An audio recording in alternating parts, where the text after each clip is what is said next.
The Russian military is famous for overpaying its soldiers to serve in the dangerous Ukrainian front lines.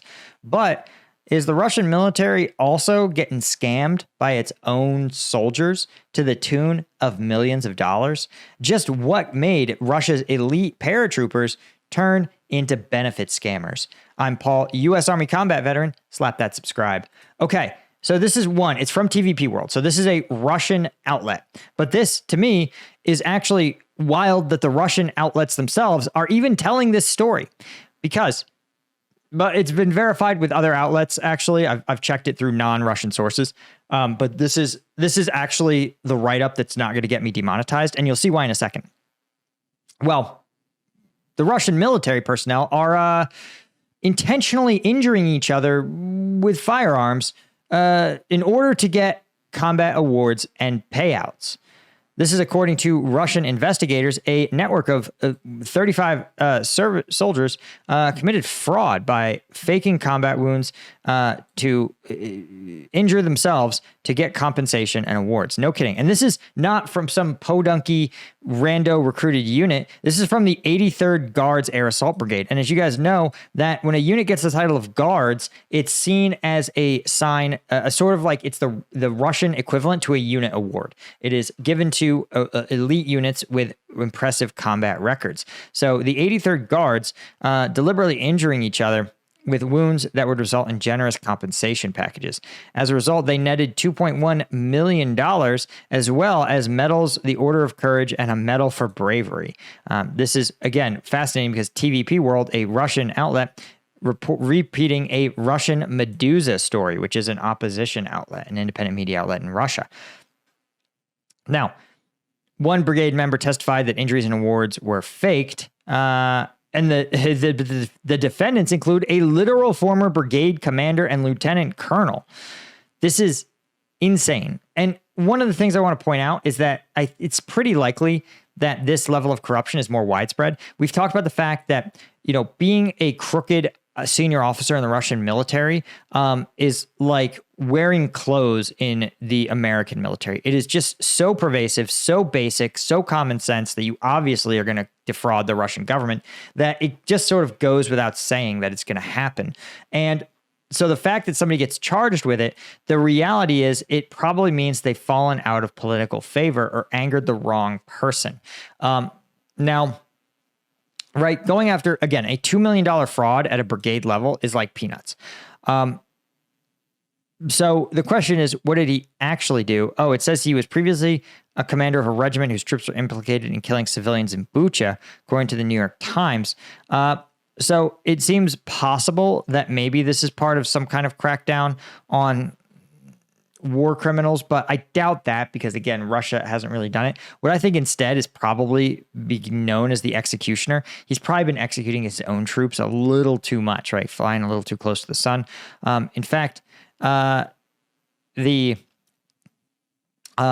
interesting, they also charged him, this is also a joke, of unlawful possession of weapons and explosives in a war zone. Caches in Russian Luhansk had pistols and assault rifle magazines, mines, and grenades. So obviously this is just absolutely perfunctory, made up shit.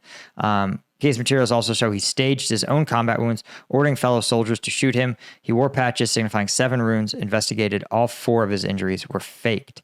Again, a different channel called him one of the most successful snipers in Ukraine, and a Russian news outlet reported that it was Frolov who testified against his own commander. Both men sought to return to the front instead of standing trial, but their requests were denied. So I look at that, and I think there's probably both truth to it, right? But you notice taking these wounds, recovering fully, and then returning to combat is a sign that, yeah, this was probably some sort of financial scheme, but it seems pretty unlikely given that he could also just lie. And so I am actually inclined to say that some of those wounds may be real. But again, I think this is a case of his inner soldiers. He did something.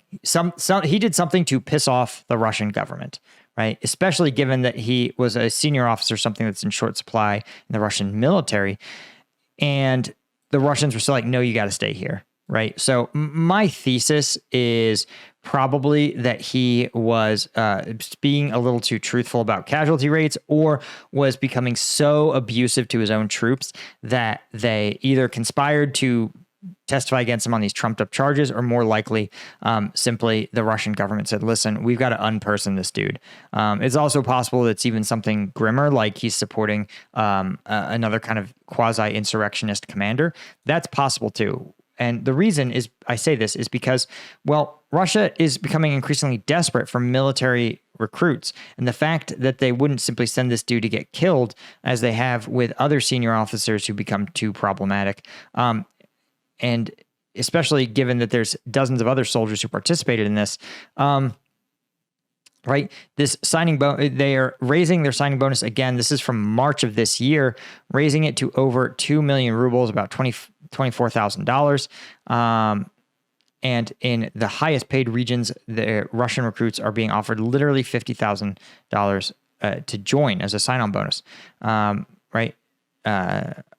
Right. So this is from HUR. They said, quote, the main pool of these so-called volunteers are people in difficult financial situations, radicalized youth who are easily influenced by propaganda. Right. And so I say this because you don't raise your bonuses if you're meeting your recruitment targets. You also don't recruit from places like Cuba. This is from June of this year, where, again, you're talking about 19, 20-year-olds getting recruited by Russia out of Cuba to go, right? In fact, the Ukrainian Ministry of Defense thinks that Russia may have gotten as many as 20,000 Cuban citizens. And they love Cubans, right? They think about 6,000 to 7,000 Cubans are currently on the battlefield, the second largest contingent after North Korea. And what's interesting, remember, like North Koreans, the Russian military loves the Cubans because Cuba has mandatory military service. So between, I think, 16 and 18, they are required to serve in the Cuban military. And so they come out of the Cuban military already proficient in small arms and Soviet tactics and military order and discipline.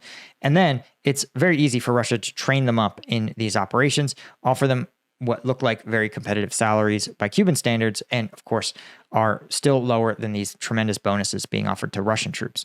But all this to say that when you see the Russian government actually choosing to pull people off the battlefield to engage in and charge them with fraud, initially I thought the story might be like partially true, and I think it might be partially true, but I actually think this is about humiliating one of their senior commanders and removing his sort of prestige. So it may be a case of him becoming a little too popular in the Russian media landscape.